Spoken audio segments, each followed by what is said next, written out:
A nossa caminhada cristã, ela tem tudo a ver com aquilo que nós conseguimos enxergar que o Senhor Jesus fez por nós, o que Ele representa para nós, o que de fato Ele representa para nós. E abram suas Bíblias no livro de Lucas, capítulo 5, versículo 36 ao 39.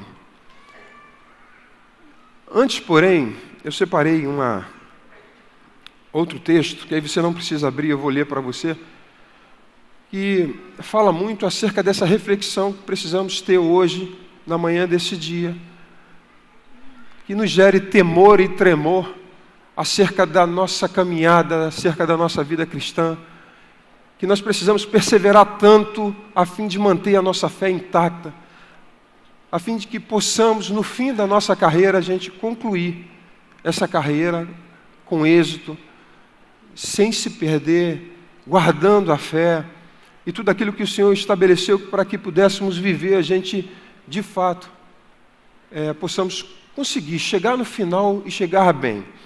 E Paulo, exatamente Paulo, ele fala isso em 1 Coríntios, capítulo 9, versículo 27, ele diz assim: mas esmurro o meu corpo e o reduzo à escravidão, para que, tendo pregado a outros, não venha eu mesmo a ser desqualificado.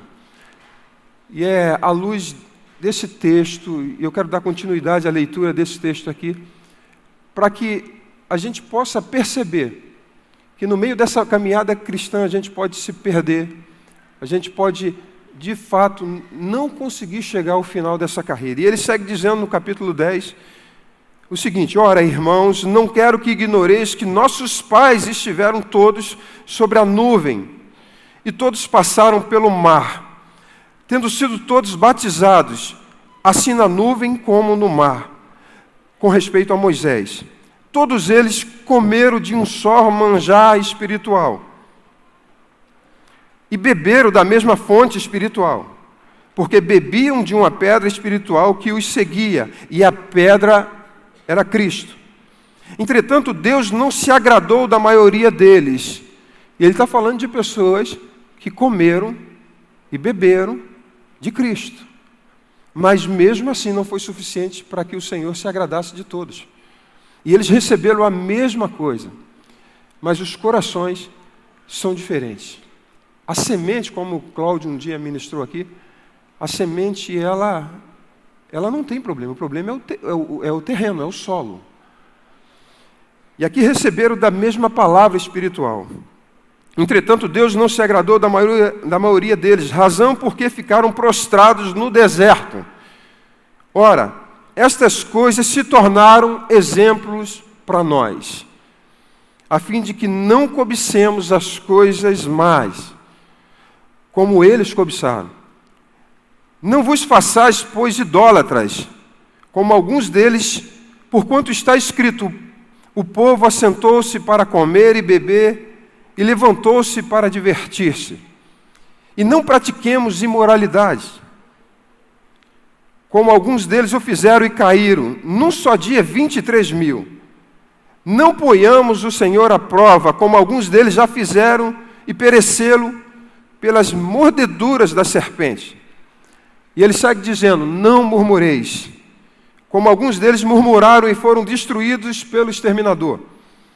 Estas coisas lhes sobrevieram como exemplos e foram escritas para advertência nossa, de nós outros, sobre quem os fins dos séculos têm chegado. Eu acho muito pertinente esse texto, porque o que eu quero dizer para vocês nessa manhã precisa servir para advertência sua e minha. Porque por mais que a gente ache que as coisas pode ser que estejam bem na nossa vida, aquele que pensa que está de pé, cuide para que não caia. Então, todo o tempo nós precisamos estar muito atentos, não distraídos. E aqui Paulo faz uma relação de pecados que envolveu o coração dos israelitas, que fez com que eles não chegassem ao fim da carreira que lhes estava proposta. Então, no versículo 11, repetindo, diz assim: estas coisas lhes sobrevieram como exemplos e foram escritas para advertência nossa, de nós outros, sobre quem os fins dos séculos têm chegado. Aquele, pois, que pensa estar de pé, veja que não caia. Não vos sobrevém tentação que não fosse humana, mas Deus é fiel e não permitirá que sejais tentado além das vossas forças. Pelo contrário, juntamente com a tentação, vos dá o escape. Bem, eu fiz questão de ler esse texto exatamente para que sirva de advertência para todos nós, o nosso estilo de vida. Como Paulo bem falou, nós estamos vivendo os últimos dias do tempo de fim. Então se faz muito necessário a gente redobrar a atenção acerca do nosso estilo de vida. Se faz necessário a gente lutar com todas as nossas forças, nos apegar com as verdades outrora recebidas, para que não venhamos desfalecer e deixar sucumbir a nossa vida e a nossa trajetória na presença de Deus. Este ano parece que foi um ano, já iniciou de uma maneira bombástica. Nós, do presbitério, temos sucessivas vezes tratando os assuntos que de fato têm nos preocupado muito, nos assustado bastante, de muitas coisas que têm acontecido na vida de muitas pessoas que começaram bem uma carreira, mas que se perderam no meio do caminho. E algumas coisas pode ser introduzida, e nós podemos de verdade deixar que algumas coisas sejam introduzidas nos nossos corações, que pode minar a nossa fé e destruir nossa história e a nossa carreira completamente. Basta só um tempo de estarmos desatentos. Basta apenas estarmos distraídos por muitas coisas, que a qualquer momento nós podemos sucumbir na nossa fé. E o fato é que a destruição da nossa fé não é momentânea, não é rápida, é um processo. A deteriorização da nossa fé é um processo que às vezes a gente consegue até no início detectar, porque o Espírito Santo sempre fala conosco, mas às vezes, quando a gente menos espera, já estamos completamente endurecidos. E aí, para o retorno fica muito mais difícil.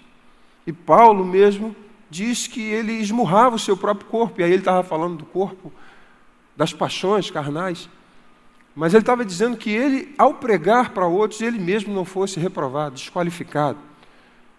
E se Paulo fez essa advertência, imagine nós. Nós precisamos estar muito atentos com a nossa vida. E isso me chamou muito a atenção, que quando eu cheguei aqui, hoje pela manhã, e conversei com o Wellington, ele estava usando as mesmas expressões que a Débora utilizou na oração. Só que, conversando com o Sérgio Torres, Sérgio, se fosse compartilhar uma palavra, tem tudo a ver com o que o Espírito Santo está transmitindo na manhã desse dia. E o que eu quero, de fato, compartilhar é fazer com que, de fato, sejamos sacudidos com a voz do Espírito Santo, para que a gente possa despertar e mudar a nossa postura na presença do Senhor. Vamos ler então Lucas capítulo 5, versículo 36 a 39, diz assim: Então lhes contou essa parábola: Ninguém tira remendo de roupa nova e o costura em roupa velha. Eu vou repetir. Ninguém tira remendo de roupa nova e o costura em roupa velha. Se o fizer, estragará a roupa nova. Além do que o remendo da nova não se ajustará à velha. E ninguém põe vinho novo em vasilhas de couro velhas. Se o fizer, o vinho novo rebentará as vasilhas, se derramará e as vasilhas se estragarão. Pelo contrário, o vinho novo deve ser posto em vasilhas de couro novas. E ninguém, depois de beber o vinho velho, prefere o novo, pois diz, o vinho velho é melhor. Bem, eu quero pedir licença para vocês rapidamente. Daqui a pouco eu volto para esse texto. Mas eu quero contar um fato histórico que vai poder, de alguma maneira, amarrar aquilo que eu quero dizer para vocês. Bem, o povo de Israel, num período de mais ou menos 600 anos, ele foi dominado por 4 potências mundiais. E na época de Daniel, o império dominante era o Império Babilônico. Dali, até a chegada de Jesus, ainda sofreram alguns domínios. Medos, persas, os gregos, e na época e do nascimento de Jesus, os romanos dominavam o mundo. Mas o que eu quero chamar a atenção é o seguinte, é que cada vez que um reino dominante se aproximava, tudo mudava naquela nação que era governada, que era escravizada.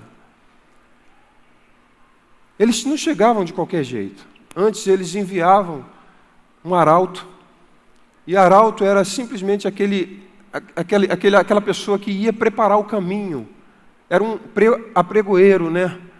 Ele simplesmente comunicava, os arautos, aliás, os comunicavam e transmitiam as informações desse novo império que estava chegando.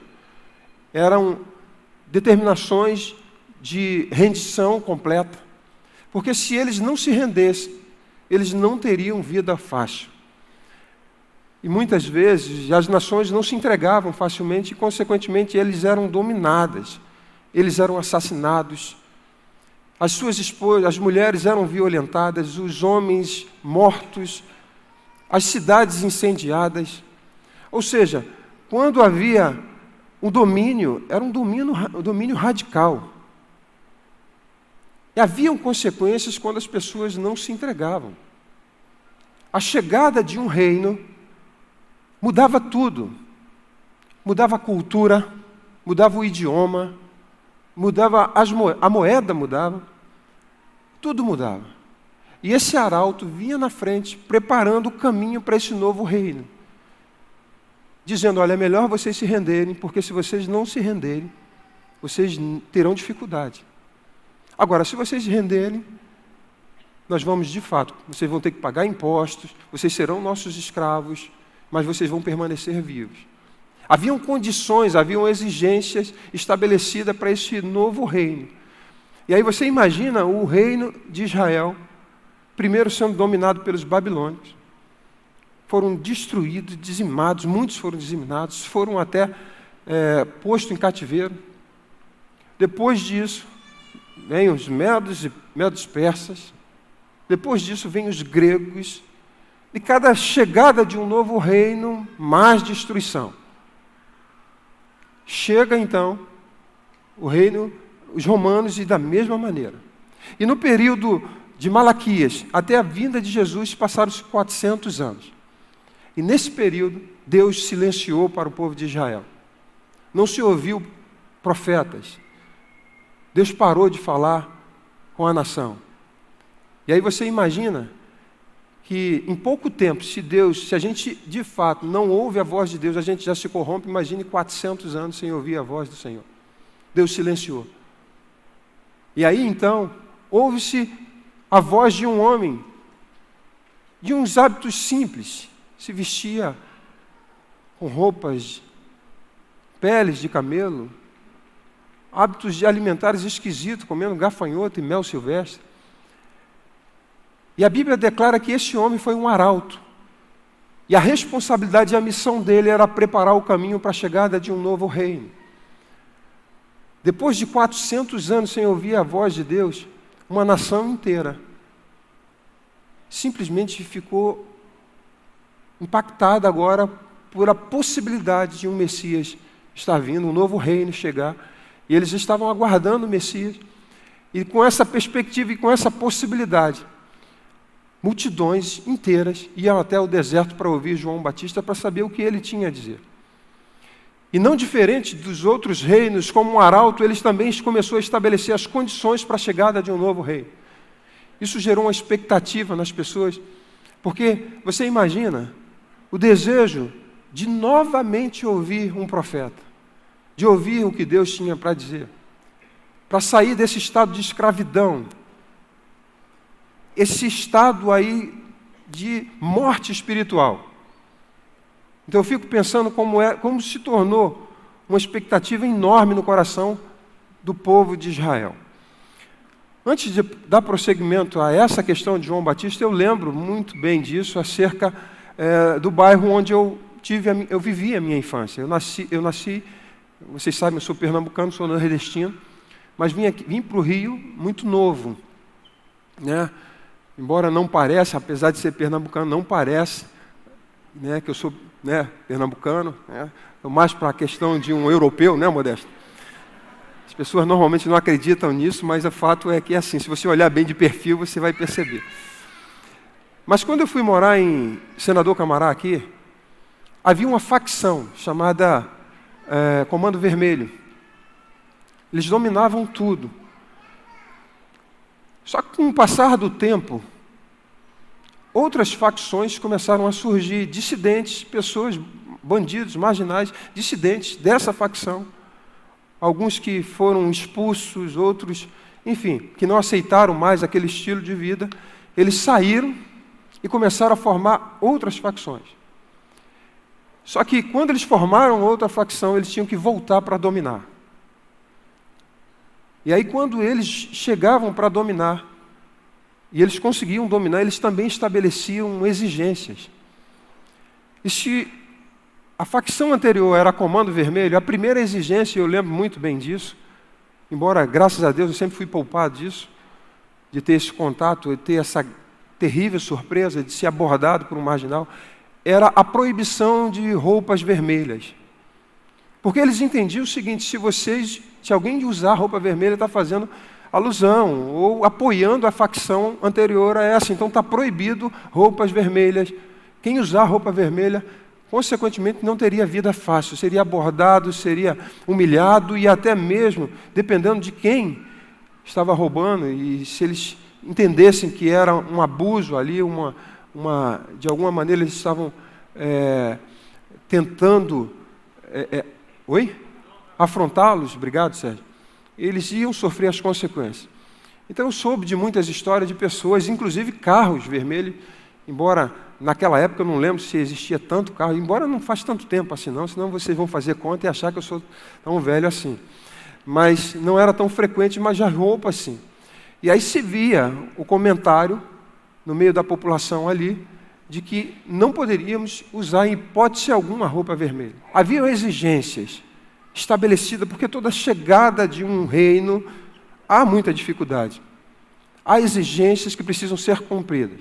Da mesma maneira, o que aconteceu com João Batista não foi diferente. Lucas capítulo 3, versículo 8, não precisa ler, que é um texto grande. Diz assim, as pessoas vieram curiosas, de fato, para saber o que estava acontecendo. Quais são as novidades daquele homem?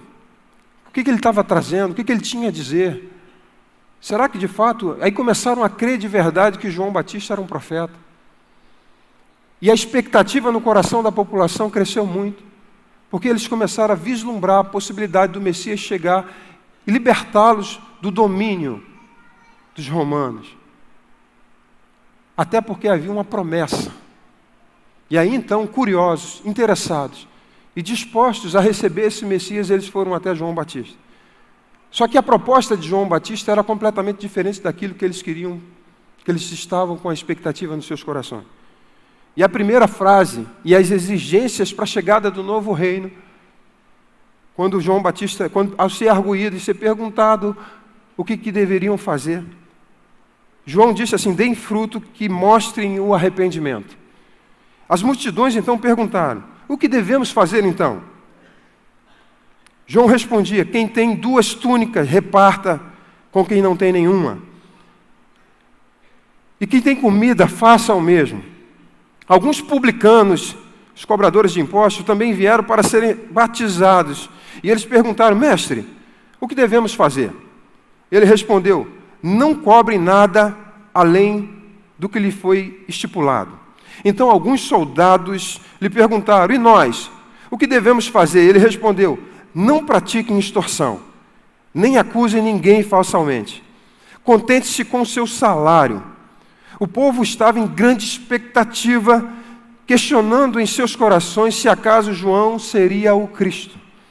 João respondeu a todos, eu os batizo com água, mas virá alguém mais poderoso do que eu, tanto que não sou digno nem de curvar-me e desamarrar as correias das suas sandálias. Ele os batizará com o Espírito Santo e com fogo. Ele traz a pá em sua mão, a fim de limpar sua eira e juntar o trigo em seu celeiro. Mas queimará a palha com fogo que nunca se apaga. E com muitas palavras João exortava o povo e lhe pregava as boas novas. O fato é que aquelas pessoas irromperam até João Batista na expectativa de saber o que poderiam e o que deveriam fazer com essa chegada do novo reino. E como eu disse, não diferente dos outros reinos, haviam exigências, e ele começa a estabelecer algumas exigências do que eles deveriam fazer. Até porque, se entrar no reino, e agora no reino de Deus que viria, na figura da pessoa de Jesus Cristo, porque na verdade o reino de Deus é Jesus, porque ele disse que ele estaria entre nós, mas ele estaria em nós. E uma vez que nós experimentamos o novo nascimento, nós nascemos de novo. Em Romanos capítulo 10, versículo 9, Paulo fala exatamente se nós confessarmos, se nós crermos com o coração e confessarmos com a boca que Jesus Cristo é o Senhor, nós seríamos salvos. No momento em que a ação do Espírito Santo opera em nossas vidas e nós nascemos de novo, nós nascemos então no reino de Deus, e a partir de então, as exigências desse novo reino começam a confrontar o nosso estilo de vida antigo. Consequentemente, se nós resolvermos e decidirmos seguir vivendo com o estilo de vida velho, o que vai acontecer? Nós teremos problemas. Nós teremos muitas dificuldades, porque as exigências do reino de Deus precisam ser cumpridas, porque senão nós não teremos vida fácil. Romanos, e a proposta que João Batista veio trazendo, era completamente diferente daquilo que o coração deles desejava e almejava. E é diferente também, e a gente pode dizer isso, que hoje o evangelho que tem sido pregado tem oferecido uma proposta completamente diferente daquilo que Jesus propôs. Completamente divorciada da verdade. Mas o fato é que as pessoas criam uma expectativa acerca da proposta que tem sido dita por muitos pastores aí por fora. Por quê? Porque as pessoas estão recebendo uma palavra mentirosa e elas vão com os seus corações inclinados a receber aquilo que os seus corações desejam. Divorciados de responsabilidade, de santidade, de compromisso. Consequentemente, elas se frustram porque quando chegam lá, de verdade, as coisas não são o que parecem. Nós continuamos tendo problemas. A Bíblia fala em João capítulo 16, versículo 33, Jesus nos advertiu que no mundo nós teríamos aflições. Então a aflição faz parte da vida cristã. Jesus, ele nunca nos poupou do sofrimento, pelo contrário, o sofrimento para ele é um mecanismo que ele utiliza para nos aperfeiçoar, para nos transformar.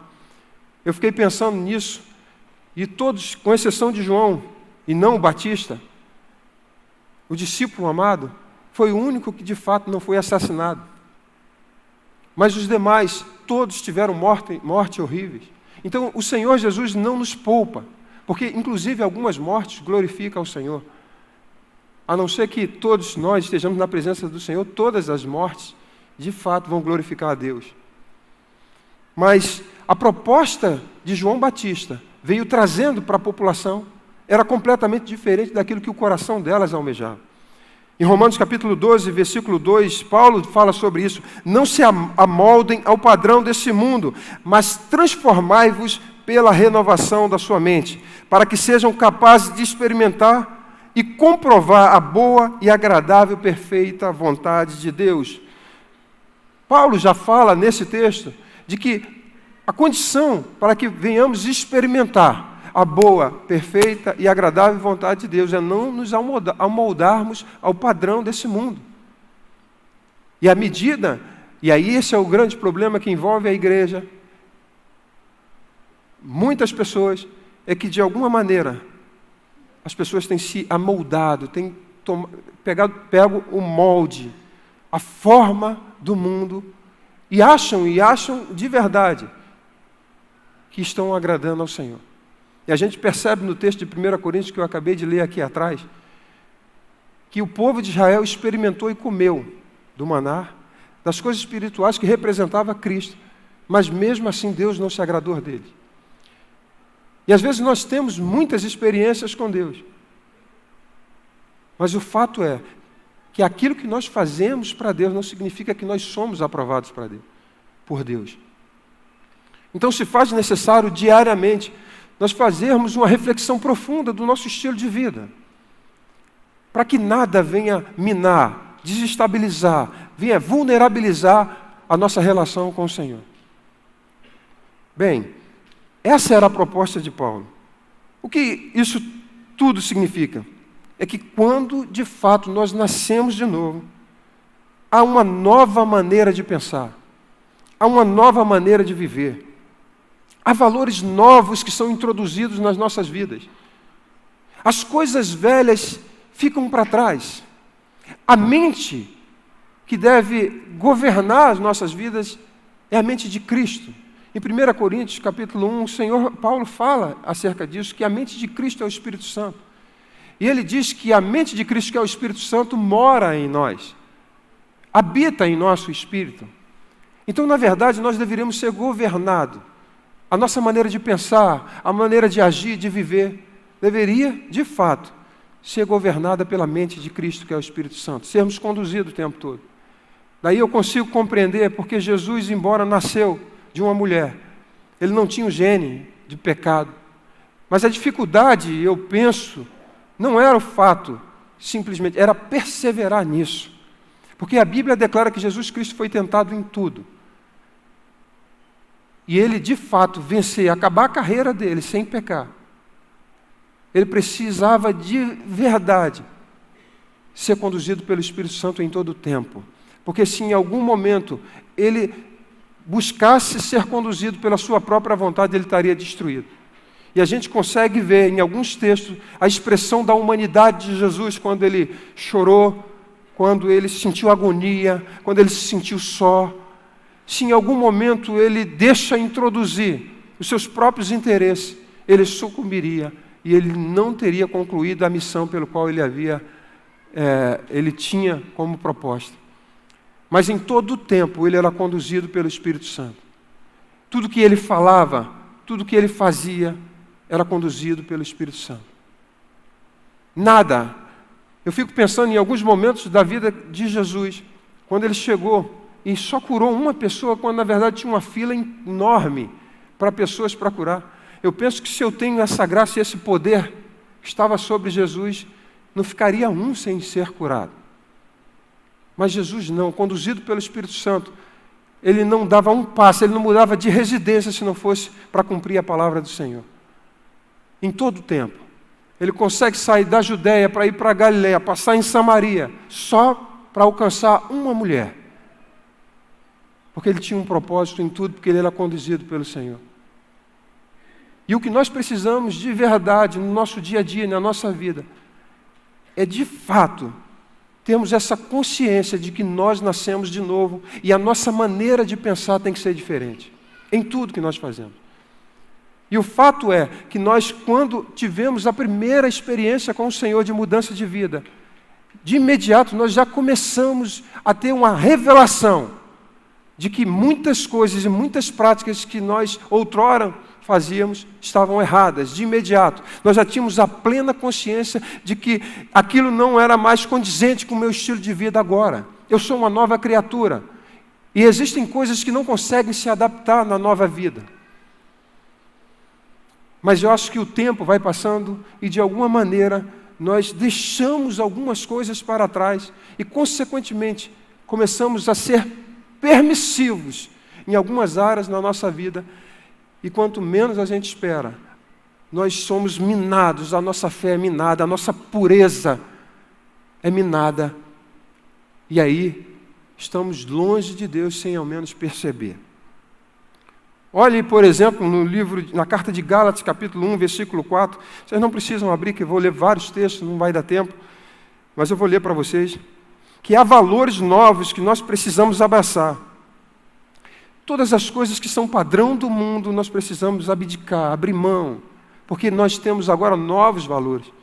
E Gálatas, capítulo 1, versículo 4, diz assim: o qual se entregou a si mesmo pelos nossos pecados, para nos desarraigar desse mundo perverso, segundo a vontade de nosso Deus e Pai. Presta atenção numa coisa. Eu não sei se você prestou atenção na ministração da Débora, Mas em algum momento ela começou a falar sobre a gratidão do que Jesus Cristo fez por nós, de tudo que Ele representa para nós. É porque eu acho que em algum momento a gente não tem a revelação plena daquilo que representa o sacrifício de Cristo. Dele sendo Deus, não usurpou que o ser igual a Deus era algo que Ele podia se apegar, mas Ele se esvazia e Ele vem para essa terra como um homem, se torna um servo, passa pela morte, e a morte de cruz. E a Bíblia declara que maldito era todo aquele que subisse, fosse erguido no madeiro. Então ele foi amaldiçoado por nós, ele foi maldito por nós. Sofreu uma morte vergonhosa, triste. E o texto, embora isso não fala de toda a verdade acerca da salvação, mas ele diz assim, olha, o qual se entregou a si mesmo pelos nossos pecados para nos desarraigar. Ele se entregou. Morreu pelos nossos pecados. A morte que era para nós, Ele morreu a nossa morte, para que nós pudéssemos viver a sua vida.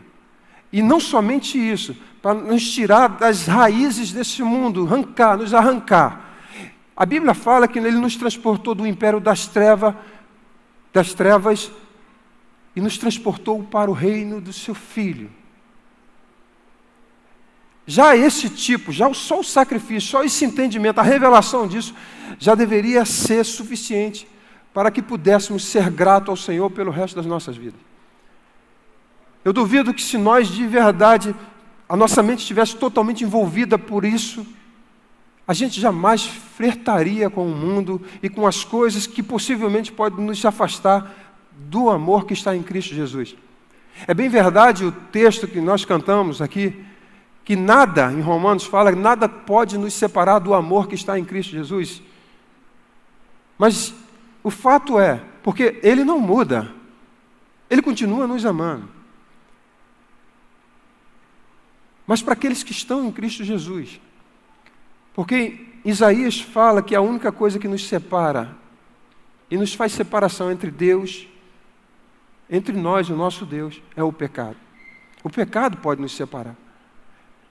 Não é Deus que se afasta de nós nos afastamos dele, Ele continua nos amando, só que Ele não compactua, porque no reino dele, nesse estilo de vida novo que Ele estabeleceu para nós, algumas adaptações, algumas coisas anteriores, aliás, nada do que é da vida anterior, consegue se encaixar nesse novo estilo de vida.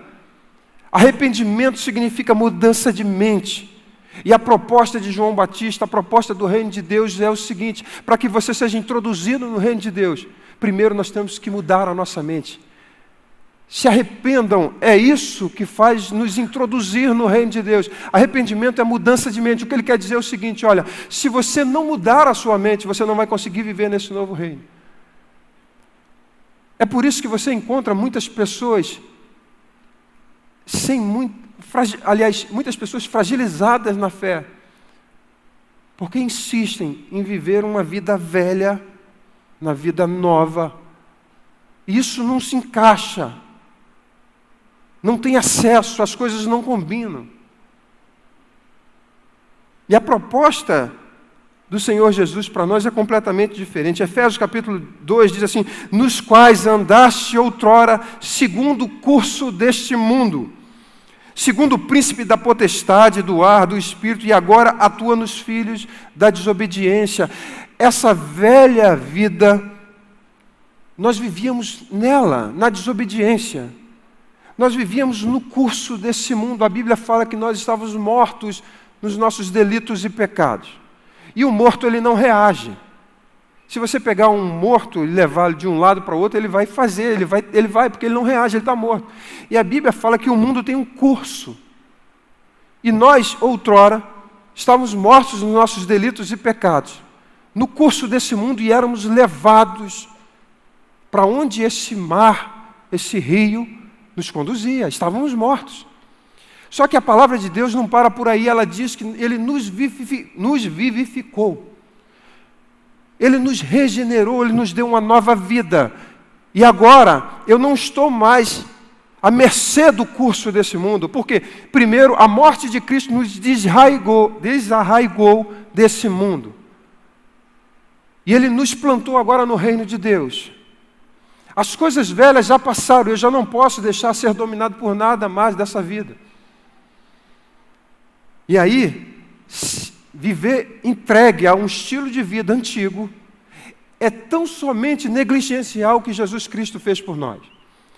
É tão somente virar as costas pelo sacrifício de Cristo, que Ele nos tirou e derramou o seu sangue e morreu por nós que éramos pecadores. Ele nos tirou dali.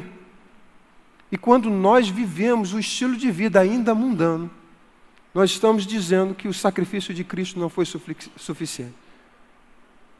Nós estamos pisando no sacrifício de Cristo, profanando o sangue da aliança. Essas coisas deveriam de verdade gerar temor e tremor em cada um de nós, porque todos os dias nós somos, de alguma maneira, assediados pelo mundo, assediados pelas nossas vontades, assediados pelo diabo. É uma concorrência muitas vezes desleal. Todos os dias há um desejo do diabo de nos tragar. O sistema mundano quer de fato entrar na nossa vida e entra através dos nossos olhos, entra através do nosso coração. Todos os dias somos tentados. Todos os dias, de alguma maneira, a nossa carne tenta desagradar a Deus. Mas tem que estar muito vivo em nossa memória, e a ceia tem essa característica, tem esse objetivo de trazer à memória o sacrifício de Cristo. Por isso que ele fala assim, olha, fazer isso em memória de mim. Nossa mente precisa estar ocupada o tempo todo com as coisas de Deus, porque em algum momento, se a gente olhar para dentro, a gente vai adoecer. Se a gente olhar para o sofrimento, a gente vai adoecer. Se a gente olhar para aquilo que as pessoas fazem ou deixam de fazer, a gente pode adoecer. Por isso que em Hebreus a Bíblia fala exatamente para onde nós devemos olhar, ou para quem iremos olhar. Para Jesus Cristo, que é o autor e consumador da nossa fé. Porque se em algum momento a nossa mente estiver ocupada com outras coisas, nós precisamos então transformar isso pela renovação da nossa mente. Quando a gente para pensar na questão, e vai cear, e ele diz assim, fazer isso em memória de mim. O que mais ocupa a sua mente? O que mais ocupa a minha mente? Há pouco tempo eu assisti 2 filmes sucessivos. Não estou dizendo que isso é errado. Às vezes, de fato, a gente precisa... E eu gosto muito de filme, embora dificilmente eu me prenda à televisão. Quando eu quero assistir televisão, normalmente eu acabo dormindo, não sei porquê. Mas depois de ter assistido 2 filmes, e 2 filmes que de alguma maneira não edificaram, eu saí dali pesado, e muito pesado, porque a minha mente foi ocupada simplesmente por 4 horas com 2 filmes. E aquelas informações, aquelas imagens todas, começaram de verdade a ter domínio na minha mente. E assim, muitas pessoas que nasceram de novo, carregam na sua mente a ocupação somente com as coisas desse mundo, e consequentemente vivem fragilizados na sua vida espiritual. Por quê? Porque não se alimentam e não são conduzidos pela voz do Espírito Santo. Lembra que eu falei que há exigências no reino de Deus? Quando uma pessoa começa a falar e ele só sabe falar de futebol, que o único assunto que essa pessoa tem sobre futebol, o coração e a mente dessa pessoa está cheia de quê? E se a Bíblia fala que nós nascemos de novo, deveria ocupar na nossa mente somente as coisas que edificam.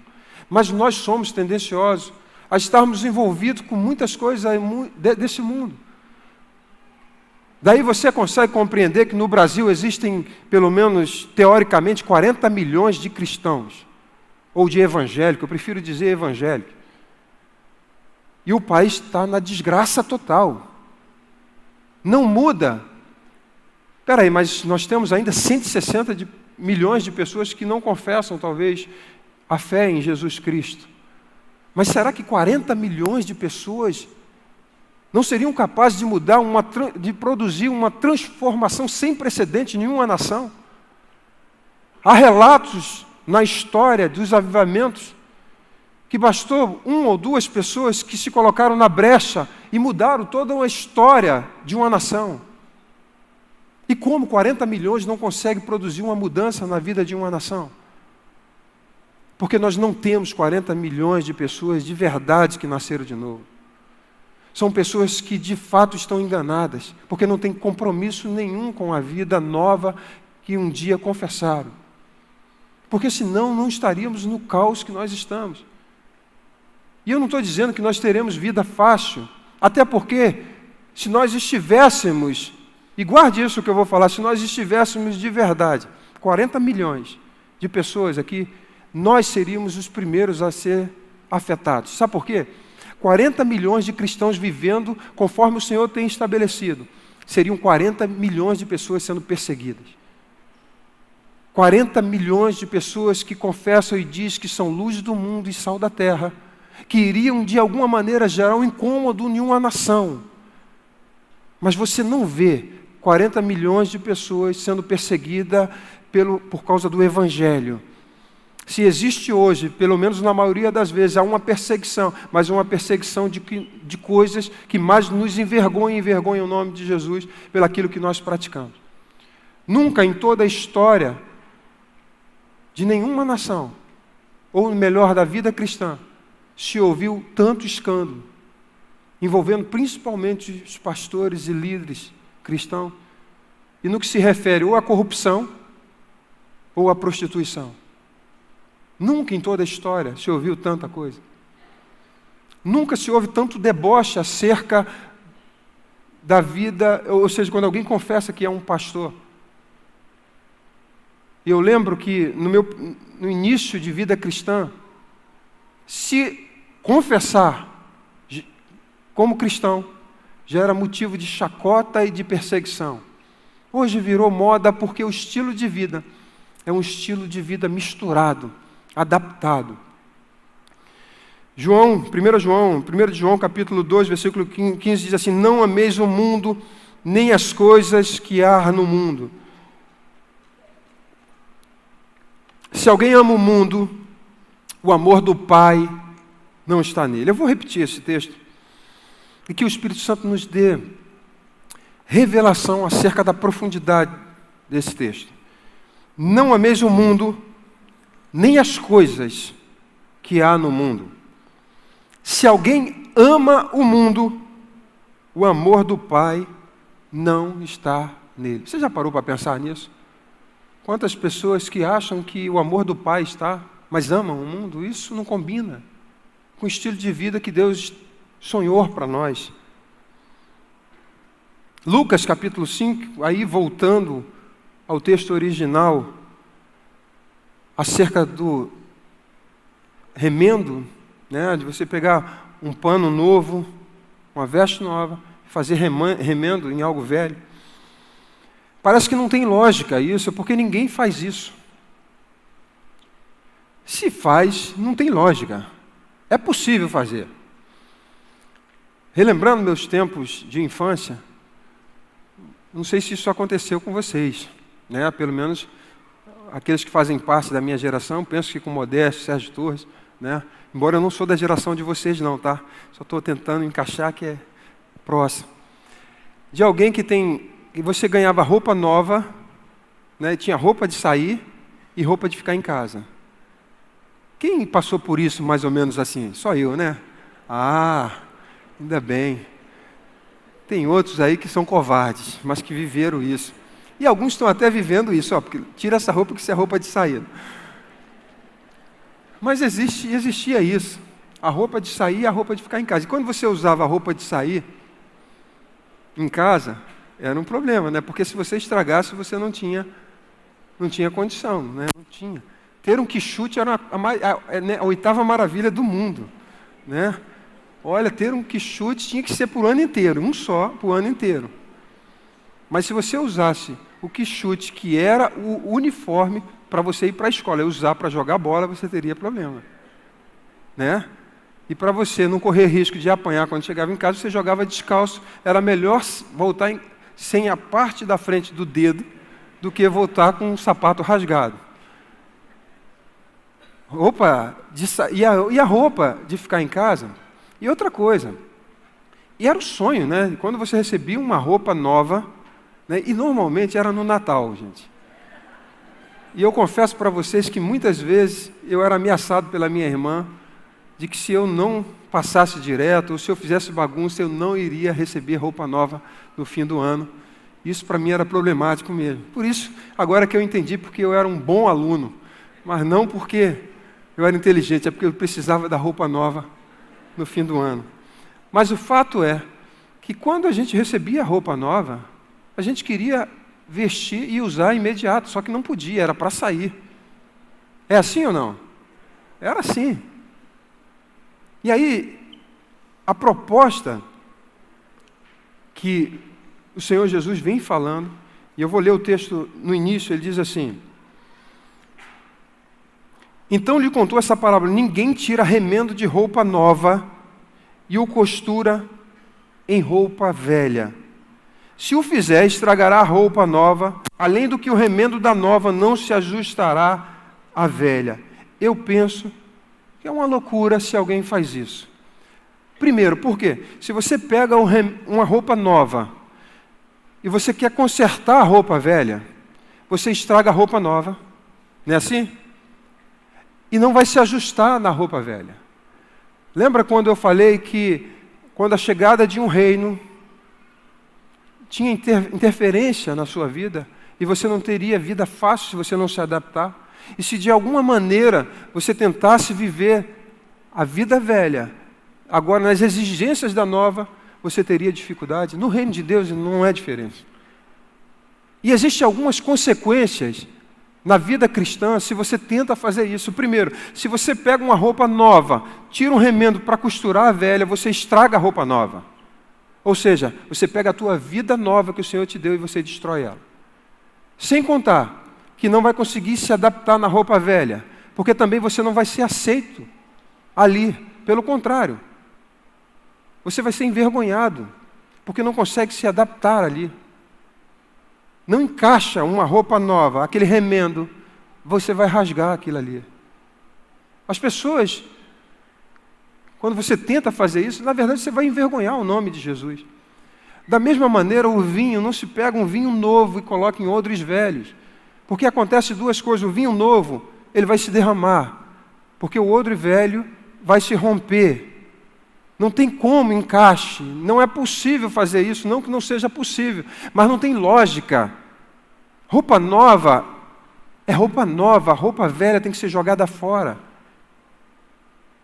Esses dias, por exemplo, eu estava usando uma camisa e eu criei um maior escândalo, porque era apologia à maconha, olha, coisa terrível.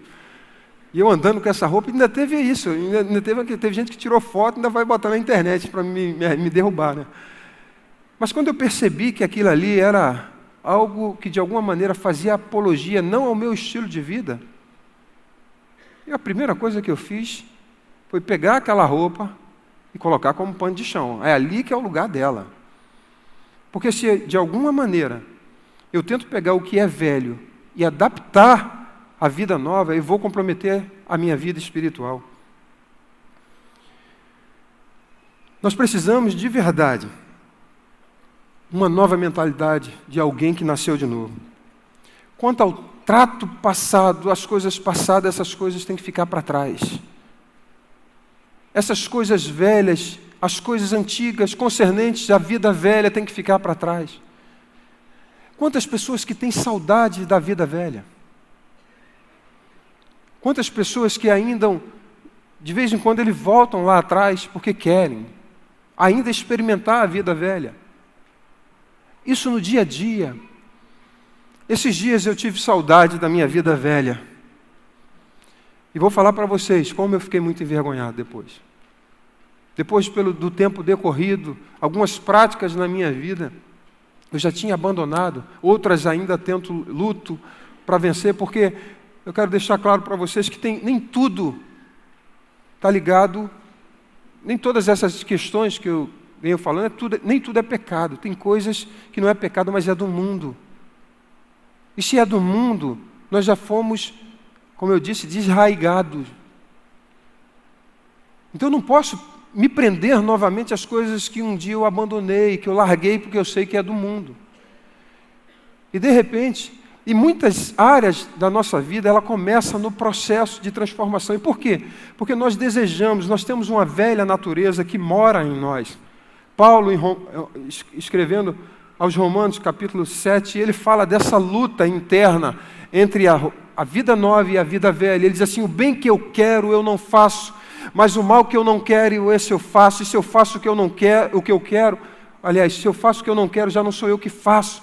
Mas é essa luta interna que mora, que habita em nós. Embora nós temos a vida nova em nós, mas existe uma vida velha que insiste aqui. Enquanto estivermos aqui, essa vida velha insiste em nos destruir, em fazer a sua própria vontade. E aí, esse processo de transformação dessa nova vida, da nossa nova caminhada, é contínuo, é diário.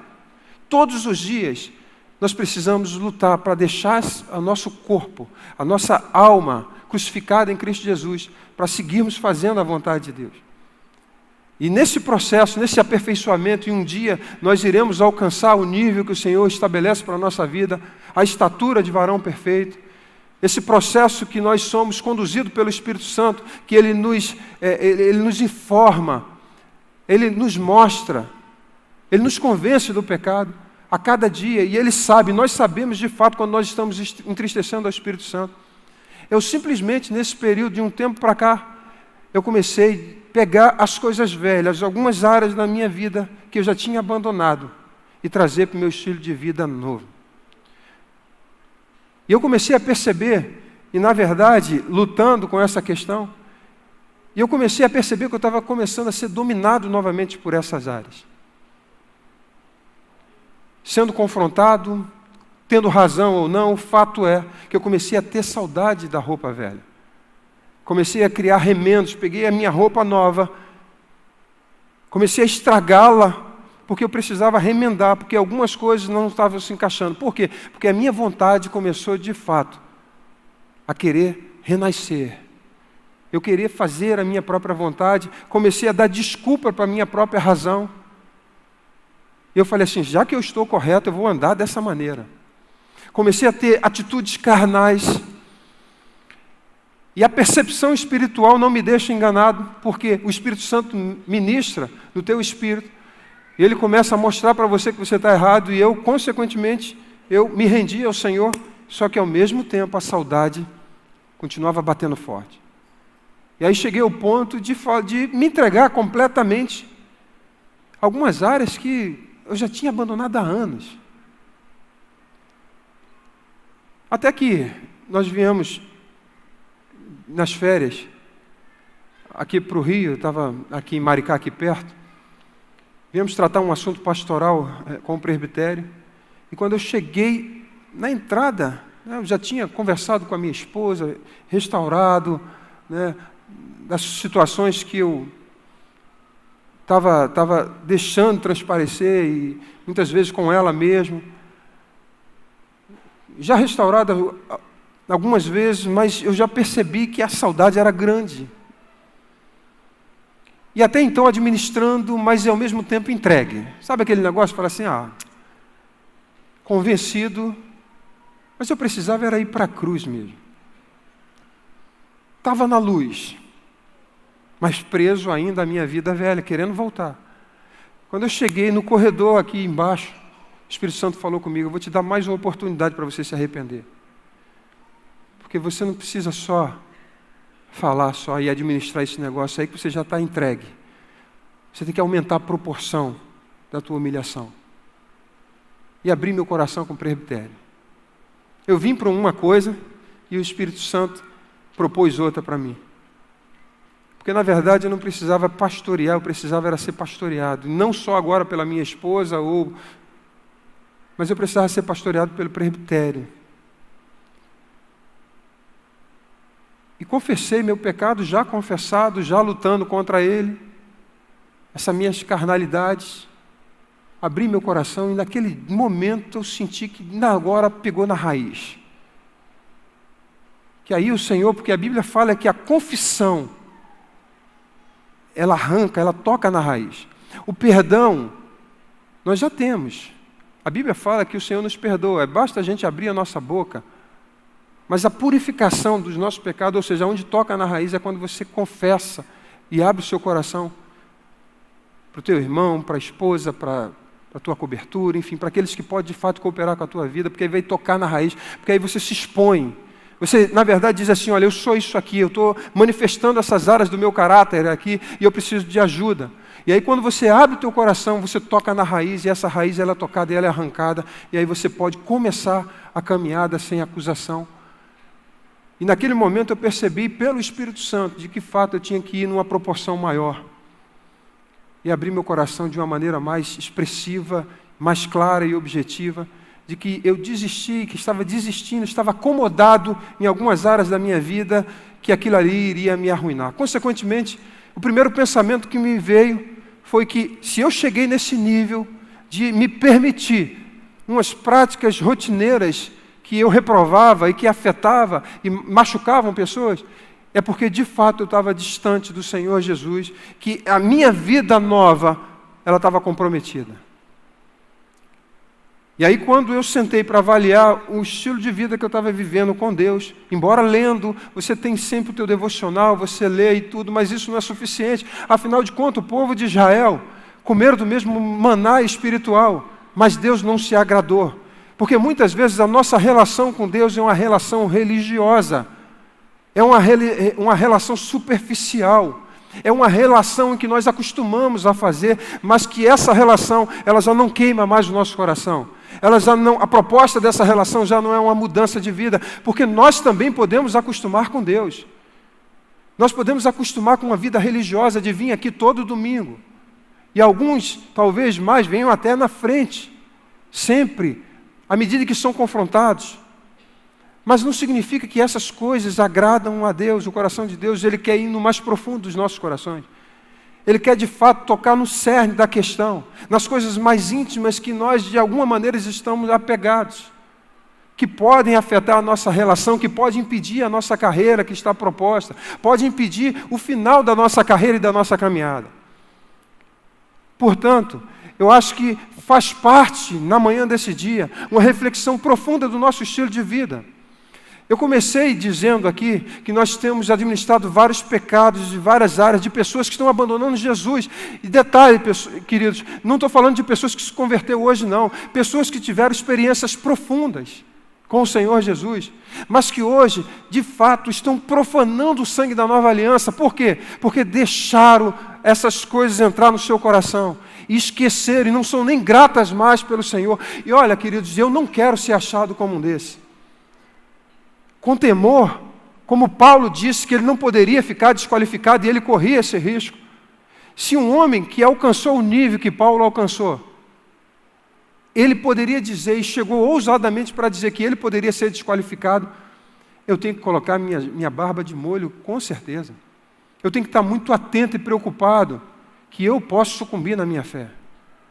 Aquele que pensa que está de pé, cuide para que não caia. Todos os dias nós precisamos de uma avaliação da nossa vida. A nossa mente precisa estar, de fato, envolvida com o Senhor, porque se nós não estivermos envolvidos com o Senhor, a gratidão daquilo que Ele fez por nós vai cair por terra.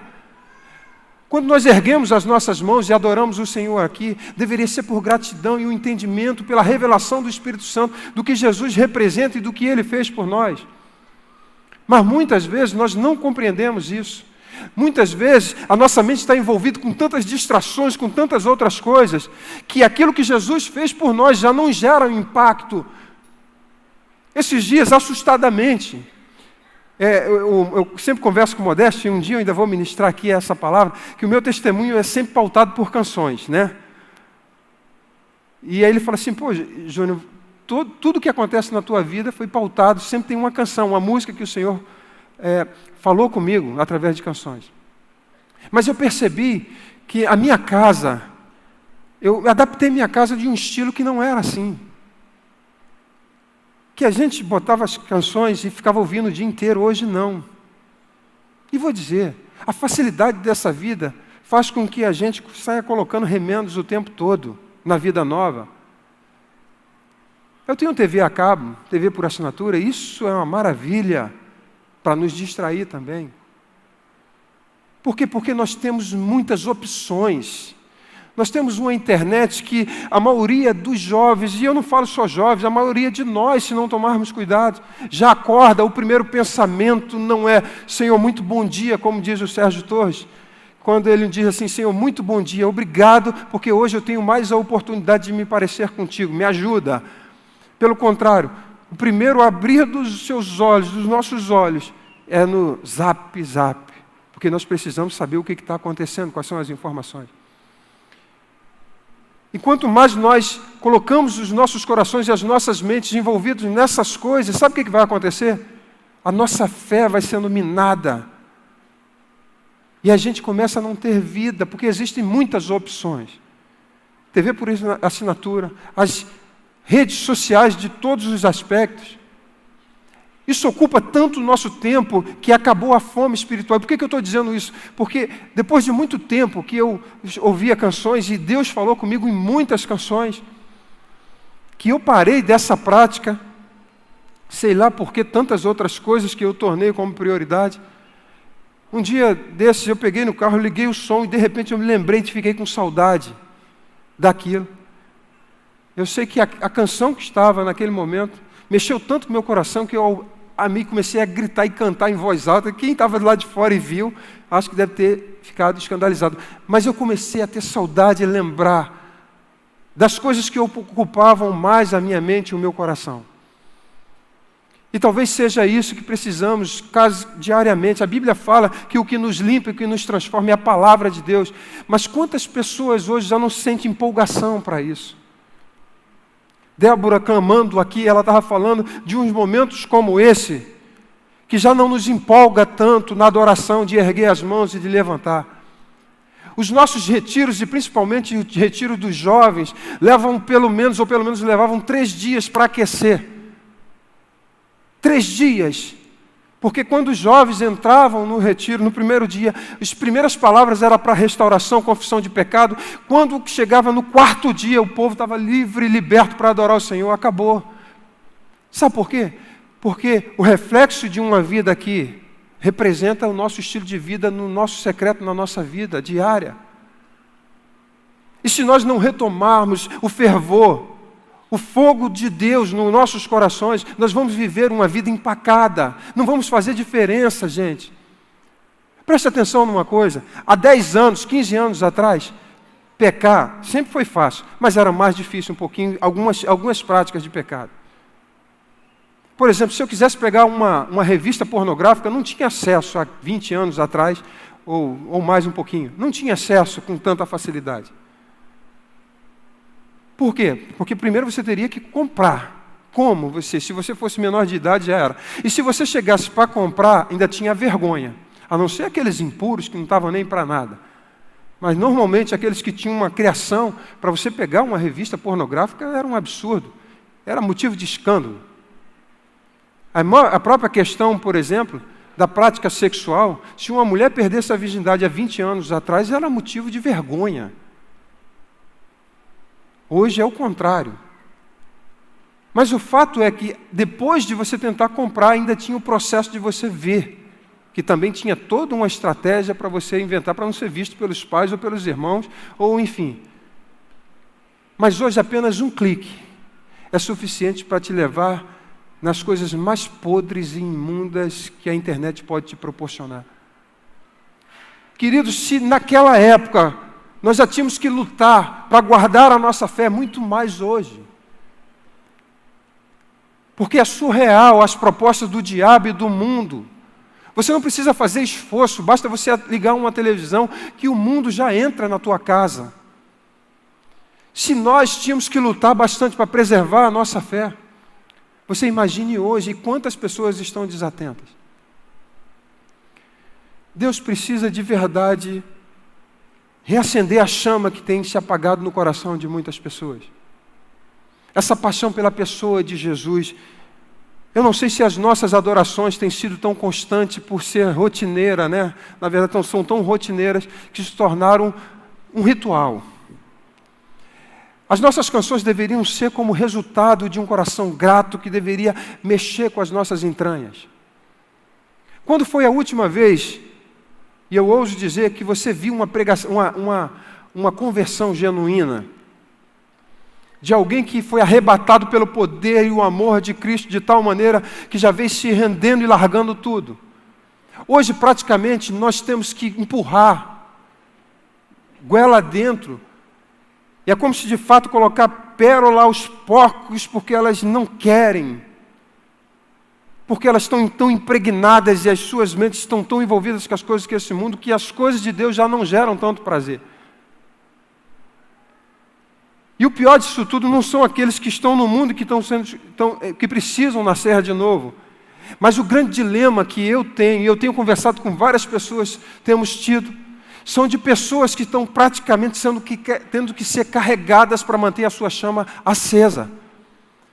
Pessoas que já não conseguem mais reagir, vivem lutando pelos seus direitos, pelos seus valores, vivem olhando para os seus sofrimentos, esquecendo Deus de lado e segue vivendo uma vida fraca.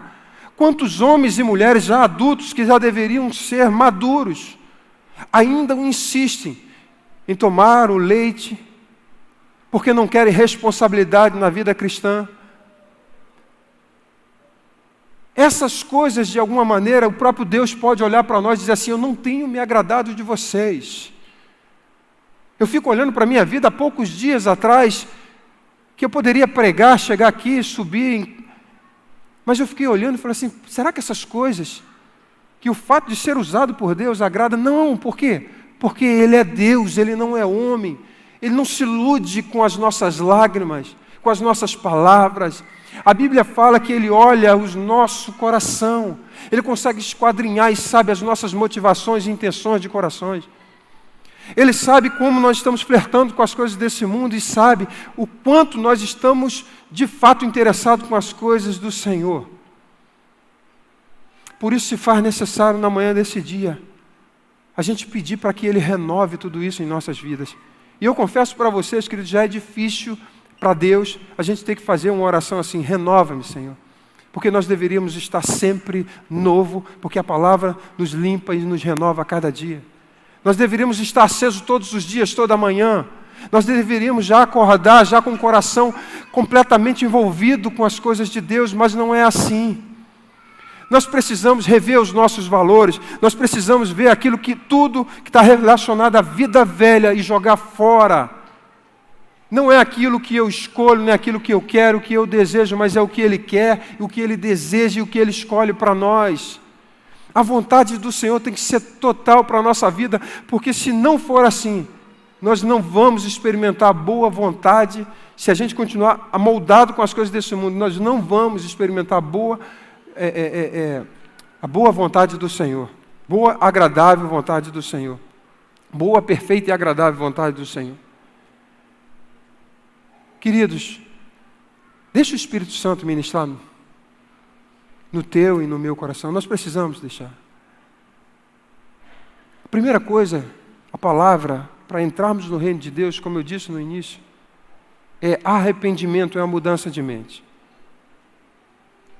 E tem coisas que nós já estamos muito adaptados. Preste atenção, na vida nova não teremos vida fácil. Pega uma coisa velha, introduz na vida nova, primeira coisa o Espírito Santo vai dizer para você: você está errado. Não vai ter vida fácil. Aí você não consegue dormir. Davi, quando pecou, e ele diz assim: olha, a tua mão pesava noite e dia sobre mim, o meu vigor chegou ao fim. Você não tem mais vigor. Eu não conheço ninguém que anda com o Senhor Jesus e consegue adaptar algumas coisas do mundo na sua própria vida e consegue viver bem. É um engano. Nós muitas vezes tentamos nos enganarmos a nós mesmos, porque o Espírito Santo vai sempre comunicar e vai dizer: olha, você quer viver uma vida nova, tem que ser do meu jeito, da minha maneira, porque senão você não vai ter vida fácil. Segundo, o Espírito Santo sempre usa alguém que vai chegar e dizer assim: olha, a forma que você está vivendo não condiz com a vida santa. Então nós precisamos mudar a nossa mente.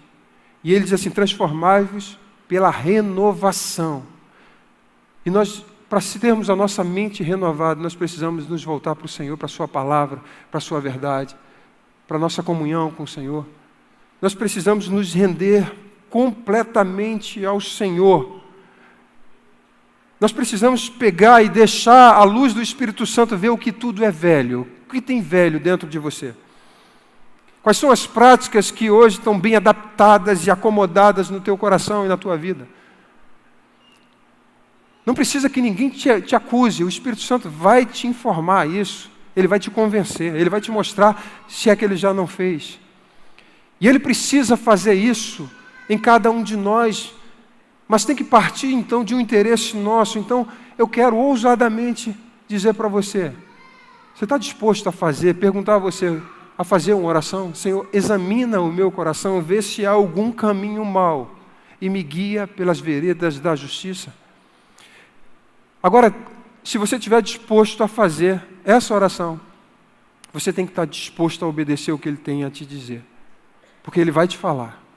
E não se assuste com aquilo que, o nível de podridão, de sujeira, que de repente vai ser apresentado pelo Espírito Santo dentro de você. Isso é só o início. Mas você tem que estar disposto a dizer assim, renova-me, Senhor. Já não quero ser igual. Porque tudo que há dentro de mim necessita ser mudado. Essa mudança, ela vem de dentro para fora.